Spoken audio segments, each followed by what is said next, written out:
Happy Halloween, everybody. I wanted to wish you all a happy Halloween, a happy Jillyween.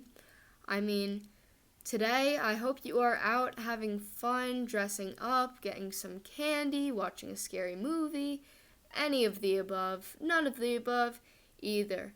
You can wallow a little bit, like myself, about the death of James and Lily Potter.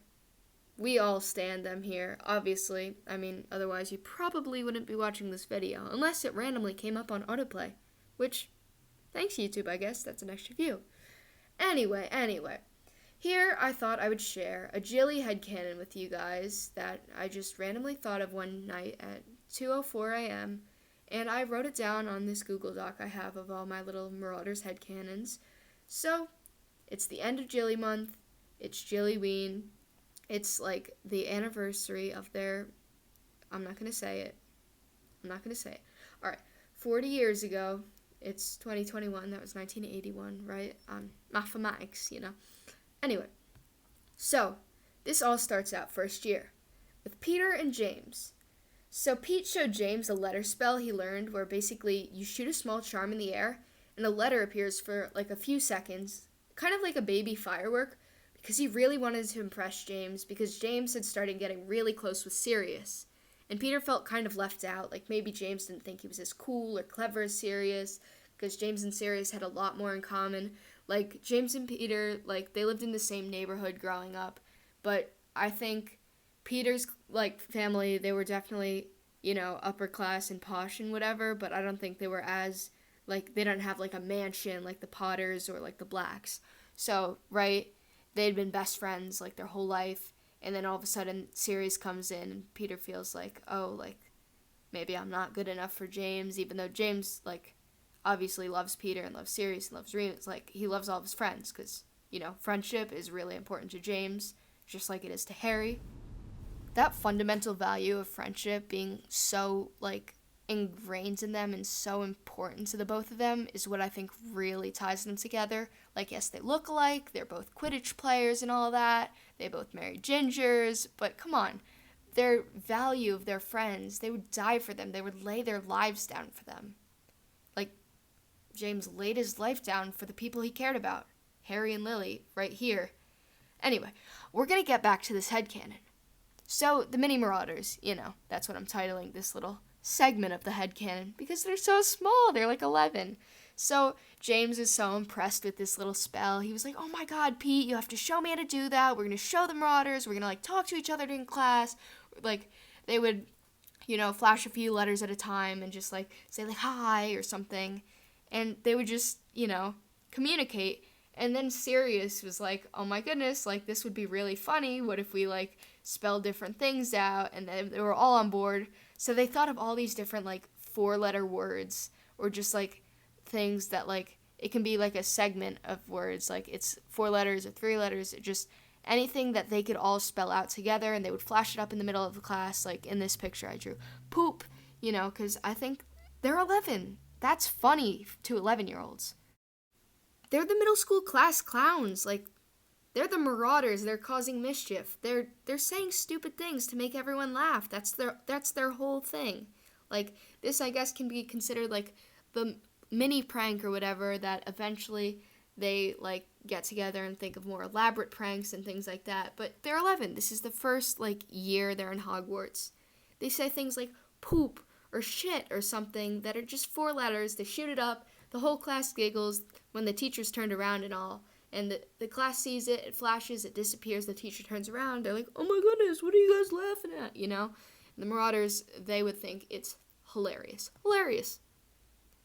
Anyway, we're gonna fast forward to like 6th year.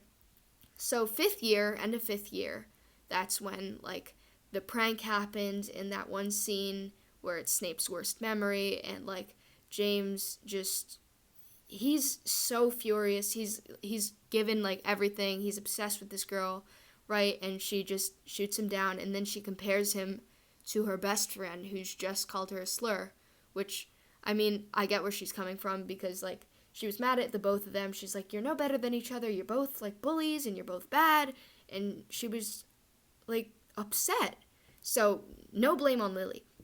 Right, but James is like, at that point, he's like, okay, I need to move on. So I think he got himself like a girlfriend, or, some people say he dated Sirius's brother. Whether you're a Jegulus or not, I think we can all agree that James didn't just spend his whole life pining over this one girl. That's just not realistic. Come on, he's a boy in secondary school / high school at this point. He's gonna, want something in return, which Lily was not giving him at this point. We can all agree that Jily is endgame. That's the most canon thing ever. Their son, Harry Potter, the fact that they loved him, they loved each other, the fact that he existed, the entire premise of the book. Okay, whatever. We're gonna move on from my little rant. Obviously, Jily is endgame. But James definitely moved on for a little while, and Lily started to realize the absence of all the different things he'd been doing for her, all the attention he'd been paying her, and I think that starting around second year, James was he didn't know what to do. He liked this girl, and he'd been liking her for a long time, and he was 12, and he didn't know how to handle his feelings, so he asked his dad. He wrote him in a letter. He's like, hey, Dad, this is the case, because I think they were very close, and what do I do? And Fleamont said, okay, we'll try complimenting her or doing something nice for her. So James, anyway, he found this flower shop that they can make flowers that just whatever your eye sees, that's what it looks like, whatever it wants. Your favorite flower will show up, and it'll just be a random bouquet, but you see your favorite flower. So he would send these bouquets to her, but it would be a mix of her favorite flower and Lily's, because obviously it's for Lily, and he thought that was cute and clever, and she was okay, because at first it was oh, that's nice, but then she was oh, but it's James, I don't want flowers from James, come on, man. Again, she's 12 too, and then 13 and 14 and 15, and then it stops. They're sixth year, and he's, paying attention to another girl, and she starts getting jealous. She's oh my god, I fancy James Potter. She's so mad at herself. She's in denial. She's no, I don't like James. Come on, not James. And at this point, her and Snape aren't friends anymore. And she starts to see, how James is so kind to the younger students, how he's always protecting them and things like that. Yeah, he would always hex Snape, but because Snape was also a bully. That's what I think. I don't know, because in the actual books, the Slytherins would just, pick on Muggleborns for fun, and Snape was part of that group, even though he was a half-blood. Obviously, he was going to pick on Muggleborns. He joined a terrorist group that hated Muggleborns. Who cares if his mother was a Muggle? It's canon. It's canon. He joined the terrorist group. Come on, guys. Anyway, I'm getting off on a rant, and this sounded very aggressive. I didn't intend for that. So, Lily realized she likes him. Finally, him and whatever, fling he has, they break up. He's upset about it. If it's Jegulus, he's obviously very upset because it means that Regulus joined the Death Eaters, and that's why they broke up. So, anyway, after the breakup, she gives him some time, and then she gets the Marauders together. She's embarrassed about this. First, she asked Remus to do it, and she's like, can you get the Marauders for me? That little thing that you did, first year with the fireworks where you'd send up letters and, do stupid stuff? Remus was oh, yeah, I remember that, And he was what about it? She's so, funny story. I actually like James. And Remus was finally, you admitted it. I knew for a long time. And she's you knew? He's you're not slick. But James is an oblivious himbo. He doesn't notice. The Marauders probably don't notice either. They don't pay much attention to Lily, and they don't spend as much time with her as Remus does. Because I think they were very close, especially after her and Snape stopped being friends. He became, her rock, her, close guy friend.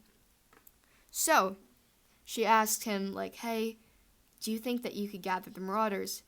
And, Sirius, Remus, Pete, and Lily, the four of them, they would spell out, will you date me? And then she would send up the final question mark at the end, and just, she was all right, so we're going to do this. And Remus is oh my god, yes, I ship it, Jily, ah. She's what do you mean? He's flower pot. No, I'm kidding. He probably didn't know about the ship names. I don't even know if that was a thing in the 70s. It could have been.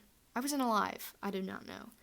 So, yeah, they go, get the Marauders together, And then they meet James in the corridor. And he's like, why did you guys ask me to meet you here? And he sees Lily. He's like, what's she doing here? You know? Because, like, I think he was starting to, like, develop feelings for her again. Or just after the breakup. I don't think he ever got over her, to be honest. Like, come on. You can't get over a crush like that. That's Lily freaking Evans. Anyway. They do the thing. They send up the will you date me and the question mark. James is shocked. He drops his broom. He's like, is this a prank? Are you kidding me right now? Like, it's not funny, Evans. And she's like, what do you mean a prank? He's like, you're being for real. And she's like, yeah, did you want to go to Hogsmeade with me this weekend? He was like, oh my God, yes. Like, and then he realized he, gulped, backs away. He's like, I mean, yeah, sure. Trying to keep all cool. And Sirius is like tackling him in a hug after he says yes. And Remus is hugging Lily. And then Peter's just like there.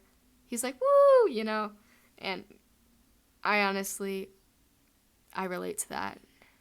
Oof. I always feel like the odd one out. We're not going to talk about that. So yeah, needless to say, the boy was stunned. James was stunned. Lily Evans asked him out. So yeah, they go on a date, they start getting closer, and voila. And they're dating for a long time now, they've graduated, they're like, 19? James gets the Marauders together, and he gets Marlene as well, who is Lily's, best friend, best girlfriend, because Remus is her best guy friend, of course. So, because they needed 5 people to spell out this message, because Evans and Mary both have 5 letters. I think you could see what I'm getting at. They all get together. They get Lily. They go, Lily Evans, will you marry me? And for the me, the M-E and question mark were sent up by Sirius, Remus, and Peter. And then James, during this, got down on his knee, pulled out the most extravagant wizard ring. And she was like, oh my God, yes, yes, yes. And that is how I think James proposed. I hope that made you happy on the day that they died. Ha! No, I'm kidding. I'm sad. Don't be sad, guys. R.I.P. James and Lily. What icons. I hope you guys keep reminiscing in the fictional, ended lives of these 2 amazing characters. Have a happy, happy Halloween. Bye!